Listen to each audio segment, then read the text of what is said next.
mirror is man's first instrument of self-discovery, but simultaneously, it is our first great mistake.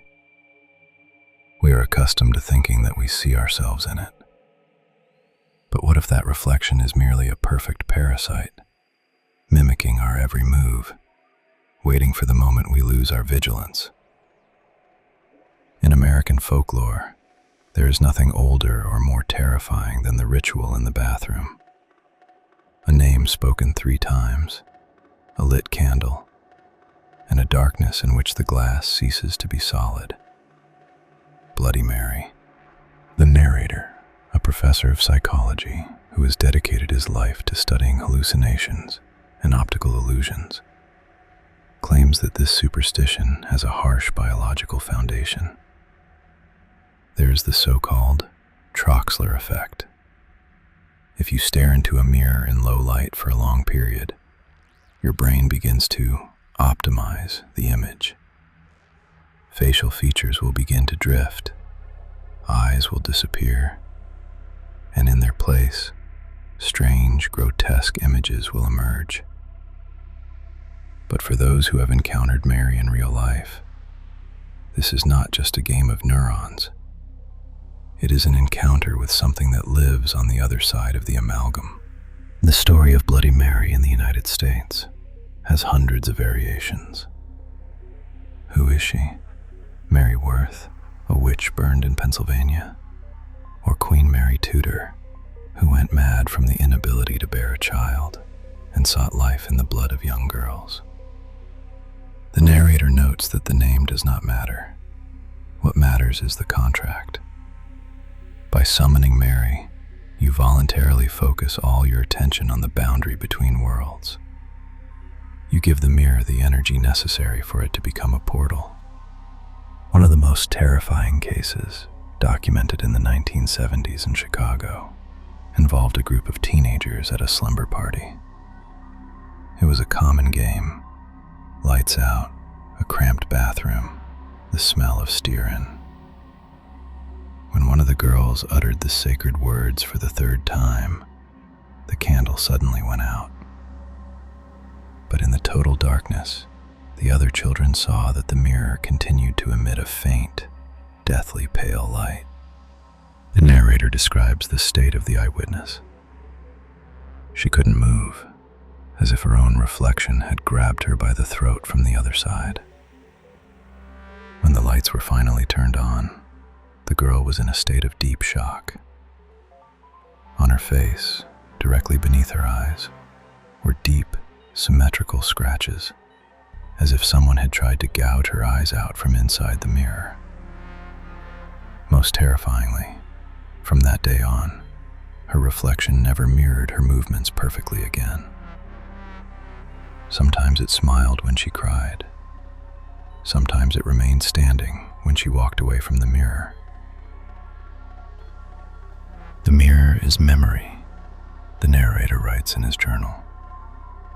Old mirrors in American estates in Louisiana or New England have spent decades absorbing the images of deceased owners. The silver on the back of the glass is an ideal conductor for the electromagnetic imprints of the human psyche. Bloody Mary is not one woman. She is a conglomerate of all the pain and envy that these mirrors have seen over the centuries. In many southern states, the tradition of covering mirrors with black cloth when someone dies in the house still exists. People believe that the soul of the deceased can get tangled in the silver labyrinths and remain there forever, becoming part of Mary's world. The narrator mentions a story of a man who bought an antique mirror at an auction in New Orleans. A week later, he began to hear a faint rustling coming from the depths of the glass. It was the sound of fingernails scratching on a hard surface, trying to claw a path out. The biological fear of Bloody Mary is linked to the loss of identity. When you look in the mirror and see Mary, you are seeing your own death. This mirror shows you not who you are now, but what you will become. A cold, motionless object. The narrator explains why Mary so often takes the eyes.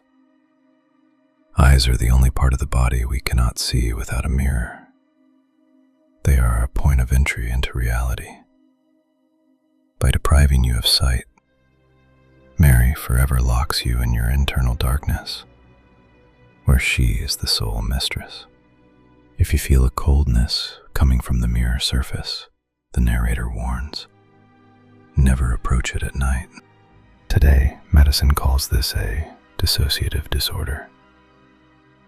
But how do we explain the cases where, after the ritual, palm prints were found on the mirror from the inside of the glass?